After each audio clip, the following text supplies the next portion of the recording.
Hello guys, എല്ലാവർക്കും സുഖമല്ലേ? അപ്പോൾ ഞാനിന്ന് അമൃതം പൊടി വെച്ച് ഉണ്ടയാക്കാൻ പോവാണ് ഗൈസ്. അപ്പോൾ എൻ്റെ മോൾക്ക് ഭയങ്കര ഇഷ്ടമാണ് കേട്ടോ. അപ്പോൾ ഇതാ ഞാൻ അമൃതം പൊടി ഒന്ന് നന്നായിട്ട് ചൂടാക്കി കഴിഞ്ഞിട്ട് അടുത്തത് ഒരു ഗ്ലാസ് വെള്ളത്തിൽ നമ്മുടെ ശർക്കര ഇട്ടിട്ട് ഒന്ന് ശർക്കര പാനിയാക്കാൻ വേണ്ടിയിട്ട് അരിച്ചെടുക്കണം വേണ്ടിയിട്ട് കേട്ടോ. അപ്പോൾ ഇതാ അതൊക്കെ എടുത്തു വെച്ചു. അപ്പം ഇനി അടുത്തത് ഏലക്കയും ഒരു മുറി തേങ്ങയൊക്കെ എടുത്തു വെച്ചു കേട്ടോ.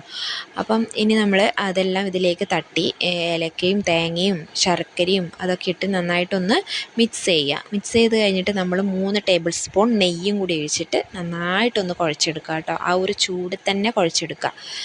അപ്പം ഇനി എളുപ്പമാണ് കേട്ടോ, ഒരു പണിയുമില്ല. അതൊന്ന് ചൂടാക്കേണ്ടതെന്നേ ഉള്ളൂ. പിന്നെ നമ്മൾ ശർക്കര ഒന്ന് ആക്കി വെക്കണം, അത്രയേ ഉള്ളൂ കേട്ടോ. അപ്പോൾ ഈ കുഞ്ഞു പിള്ളേരുള്ളടുത്ത് ഉണ്ടാകുമല്ലോ അമൃതം പൊടി, അപ്പോൾ എല്ലാ പിള്ളേർക്കും ഇത് നന്നായിട്ട് ഇഷ്ടമാവും, നല്ല ടേസ്റ്റാണ്. അപ്പോൾ എല്ലാവരും ഇതൊന്ന് ട്രൈ ചെയ്ത് നോക്കണം, നല്ല സോഫ്റ്റാണ്.